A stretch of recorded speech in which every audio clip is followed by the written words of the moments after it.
Halo sobat sekalian, selamat datang di channel ini. Chapter 343 sudah rilis dan setelah sebelumnya kita mendapati momen persiapan pihak villain dan pihak pahlawan, di chapter kali ini akhirnya perang sudah resmi dimulai. Anjir, mantap banget. Di chapter kali ini menyajikan beberapa hal yang terjadi antara Aoyama, All For One, dan Deku. Selain itu ada kemunculan All For One dengan penampilan yang lebih mantap. Dan ya, perang sudah dimulai guys. Untuk itu kita akan review chapter kali ini. Tapi sebelum lanjut, subscribe channel ini biar admin makin semangat buat kontennya. Dan mari kita mulai. Skenario orang tua Aoyama. Chapter dibuka dengan sudut pandang All For One, di mana All For One menjelaskan bahwa dia tak mudah dibohongi oleh siapapun, sebab dia memiliki quirk yang mampu mendeteksi kebohongan. Nah, di sini juga All For One menjelaskan bahwa quirk yang dapat mendeteksi kebohongan ini sudah dia dapatkan sejak era awal bangkitnya quirk, yang kalau kita hitung dalam skala timeline My Hero Academia, quirk pendeteksi kebohongan ini All For One dapatkan kurang lebih sekitar 100 tahun yang lalu. Ya, kira-kira era masa kejayaan All For One lah. Tapi ironisnya, ternyata quirk pendeteksi kebohongan yang All For One curi ini ternyata memiliki konektivitas dengan sosok polisi yang di zaman kini berusaha untuk menjatuhkan kekuasaan All For One. Nah, siapakah dia? Tidak lain adalah Sugauchi, polisi yang menjadi partner All Might dalam mengatasi berbagai tindak kriminal. Dari sini kita jadi semakin diterangkan mengenai keluarga Sugauchi yang nampaknya memiliki konflik dengan sosok All For One. Tapi di konten detail akan kita ulas lebih padat sepadat-padatnya, karena ini akan sangat menarik. Kita lalu difokuskan ke hal lain, yaitu komunikasi antara All For One dan Ibu Aoyama, di mana terjadi basa-basi perihal All For One yang meminta ke Ibu Aoyama untuk memberikan dia minuman keras. Buset, All For One ngamer. Yang dimana maksud dari basa-basi All For One ini bertujuan untuk memastikan kalau keluarga Aoyama telah berhasil menjalankan misi yang diberikan oleh All For One. Lalu dari percakapan ini, All For One berusaha menerka perbincangan antara dia dan Ibu Aoyama yang tujuannya tidak lain untuk memastikan apakah Ibu Aoyama ini memiliki niat jahat atau hanya menyampaikan kebohongan kepada All For One. Dan ternyata All For One tak mengetahui bahwa dia saat ini sudah masuk dalam skenario yang dibuat oleh pihak Hiro dan juga keluarga Aoyama. Sehingga All For One menganggap bahwa Ibu Aoyama bersikap jujur saat menyampaikan informasi. Padahal makna tipu lu bangsat. Skenario Aoyama. Setelah menyimak skenario dari Ibu Aoyama dan All For One, kini kita bergeser ke lokasi dekat fasilitas Troy. Di sini sudah ada Deku dengan kostum baru dan juga Aoyama yang memakai piyama hitam. Posisinya di sini, Deku mendatangi Aoyama yang sebelumnya menghubungi Deku untuk menemuinya di parkiran. Langsung saja Deku menanyakan ke Aoyama yang seharusnya dia sedang ditahan atas pengkhianatan yang dia lakukan. Dan Aoyama menjawab bahwa dia sudah dibebaskan oleh karena bantuan pengacara orang tua Aoyama. Mengetahui kabar tersebut, Deku langsung saja melakukan aktingnya dengan mencari teman-temannya untuk melakukan patroli memburu villain. Akan tetapi, Aoyama langsung memotong pembicaraan dengan membeberkan fakta perihal kondisi negara terkini dan tujuan All For One yang dia ketahui. Dimulai dari penjelasan Aoyama yang memberitahukan rencana All For One yang ingin menghancurkan perekonomian negara Jepang terlebih dahulu, yaitu salah satunya dengan membuat mata uang Jepang yaitu yen mengalami inflasi, sehingga membuat perusahaan Jepang bangkrut oleh akibat inflasi mata uang yen. Dengan cara ini, Aoyama beranggapan bahwa All For One berupaya untuk menciptakan kesenjangan sosial di negara Jepang yang akhirnya akan semakin meningkatkan aktivitas villain di negara Jepang itu sendiri. Kondisi ini menurut Aoyama akan sama dengan kondisi ketika era quirk pertama kali muncul, sehingga terjadi kekacauan di mana-mana akibat meningkatnya jumlah pengangguran di Jepang dan akhirnya melahirkan villain-villain baru. Buset, All For One mikirnya sampai sejauh ini anjir. Lanjut, tujuan All For One yang ingin merealisasikan kesenjangan sosial tersebut diumpamakan dengan kondisi bagaimana jika di suatu negara kehabisan sumber daya air, dan ketika ada seseorang yang memiliki quirk untuk menciptakan air itu sendiri, maka seseorang tersebut secara otomatis akan memiliki panggung kekuasaan atas kekuatan yang dia miliki. Informasi dari Aoyama ini kalau saya tafsirkan secara sederhana, All For One pertama-tama akan membuat kesenjangan sosial terlebih dahulu, dan ketika kesenjangan sosial sudah terjadi, maka disinilah All For One muncul sebagai sosok yang dianggap memberi harapan untuk mengatasi kesenjangan sosial tersebut, yang dimana kita tahu sendiri bahwa All For One ini gila kekuasaan, atau bisa disebut juga memiliki sifat megalomaniak.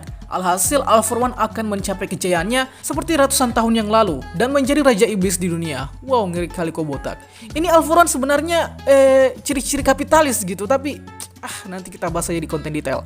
Nah, rupanya menurut Aoyama, All For One bisa saja merenggut salah satu poin penting dari keseimbangan tatanan dunia, yang akhirnya seluruh negara pun nantinya terjadi ketidakseimbangan. Dan ya, seperti yang saya jelaskan tadi, All For One akan mengambil alih dan muncul sebagai sosok yang dianggap revolusioner. Padahal mah dia hanya gila kekuasaan. Buset, ini sudah seperti Dajjal anjir, bukan main. Setelah mendengar informasi dari Aoyama, Deku membalas dengan mengatakan bahwa visi misi All For One untuk menguasai negara Jepang dan dunia tadi tidak masuk akal. Sebab menurut Deku, dia dan mereka semua para hero masih stay untuk menghadapi All For One. Well, mendengar argumen Deku tadi, Aoyama kini menatap Deku dengan ekspresi ngeselin, seakan dia ini masih berkhianat gitu. Dan juga menjelaskan bahwa dia selama ini melakukan kerjasama dengan All For One hanya untuk memastikan bahwa ibu dan bapaknya tetap selamat. Dan tiba-tiba dari belakang Aoyama muncul All For One dengan memakai kostum baru yang keren para anjir, keren woi, keren sumpah. Di sini seakan All For One datang sambil diiringi theme song Darth Vader dari Star Wars. Jeng jeng jeng jeng jeng jeng jeng. Anjir, suara aku kayak mahasiswa tua. Oke, bisa kalian lihat di sini tampilan All For One memakai setelan jas hitam biasa, namun dengan helm yang digunakan untuk menutupi kepalanya yang hancur dan berfungsi sebagai alat pernapasan portable. Perang dimulai. Melanjutkan kemunculan All For One tadi, Deku yang melihat All For One langsung kaget sampai tainya keluar dikit. Canda. Pokoknya Deku di sini kaget karena biasanya dia hanya melihat All For One dari jauh selama ini dan biasanya juga melihat figur All For One dalam dimensi Vestige Square. All For One kemudian mengapresiasi tugas Aoyama yang berhasil memancing Deku untuk datang ke hadapan All For One. Dan di sini All For One memuji Aoyama karena berani mengungkapkan pengkhianatannya kepada Deku kalau Aoyama adalah antek-antek All For One. Hehe, di sini All For One agak tolol dikit ya sebenarnya. Dia belum tahu kalau Aoyama bahkan sudah hampir seminggu ketahuan kalau dia adalah pengkhianat yang bahkan sudah diampuni. Di sini posisi All For One benar-benar cukup bego gimana gitu. Saya sendiri gemas sebenarnya. Lanjut, All For One kemudian mengonfirmasi perihal informasi Aoyama mengenai tujuan utamanya untuk menciptakan kesenjangan sosial dan inflasi mata uang yen di negara Jepang. Memang benar perkataan Aoyama tadi, tapi tidak 100% akurat dengan tujuan sebenarnya All For One. Aoyama juga membalas perkataan All For One kalau dia tahu semua berkat informasi dari orang tuanya, yang dimana All For One sebelumnya menjanjikan masa depan yang lebih baik kepada keluarga Aoyama. Nah, tiba-tiba Deku yang dalam kondisi sedang mengaktifkan One For All langsung meneriaki Aoyama dengan berkata, "Aoyama, aku percaya padamu." Anjir mantap. Dan boom, laser Aoyama aktif dan langsung menyerang tubuh All For One. Tapi untungnya All For One berhasil menangkis dengan quirk yang nampaknya quirk reflection. Setelah menyerang tadi, Deku langsung saja menutupi Aoyama dengan quirk smoke screen untuk mencari posisi penyerangan yang tepat. Di sini Deku berkata bahwa All For One ternyata percaya sama acting Aoyama saat membongkar pengkhianatannya kepada Deku beberapa saat yang lalu. Nah, di sini juga ternyata Deku yang menyuruh Aoyama untuk mengatakan hal-hal jahat kepada Deku sendiri, agar seakan-akan kondisi Aoyama benar-benar baru mengungkap jati dirinya kepada Deku. Padahal mah udah lama kebongkar coy.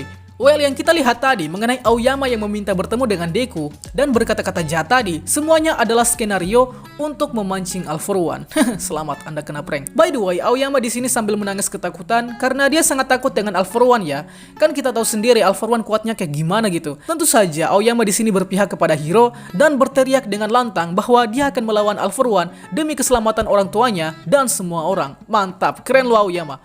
Mengetahui kalau dia ternyata sedang diprank sama Aoyama dan Deku, All For One tentu saja merasa kecewa terhadap Aoyama, padahal dia sudah memberikan Aoyama kesempatan untuk memiliki quirk. Tapi All For One tak peduli dengan hal tersebut, dan kini membuka setelan jasnya untuk memulai pertempuran, sebab menurutnya jebakan tadi bukanlah masalah besar, dan yang lebih penting adalah One For All atau Deku berada di jarak yang dekat dengannya. Nah, di sini All For One semakin pede ketika dia mengetahui bahwa jarak pahlawan sangatlah jauh dari lokasi Deku, yang mana All For One ketahui ini dengan memakai quirk Surge, yang artinya quirk Surge memang masih ada pada All For One.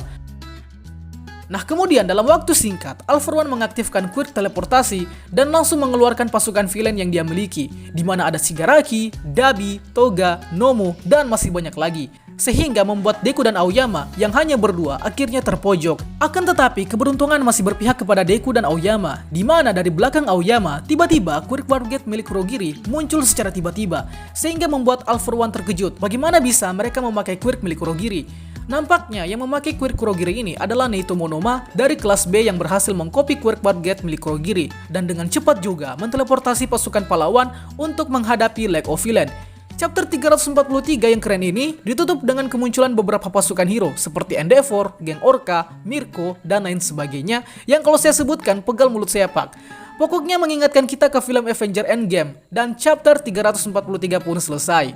Chapter yang sangat-sangat mantap tapi akan lebih mantap lagi ketika aksi baku hantam sudah dimulai. So, kita saat ini telah memasuki final atau puncak cerita My Hero Academia. Jadi perhatikanlah dan simak baik-baik detik-detik terakhir My Hero Academia. Anyway, kira-kira masih 40 atau 50-an chapter lagi sih. Tapi ya, waktu terus berjalan dan gak kerasa kita sudah berada di puncak. So, konten detail akan dirilis dan jika kalian menemukan hal janggal di chapter kali ini, silahkan tuangkan di dalam kolom komentar. Itulah pembahasan kita pada kali ini. Sanggah apabila ada yang kurang, request juga di kolom komentar untuk pembahasan selanjutnya. Dan akhir kata, see you next time.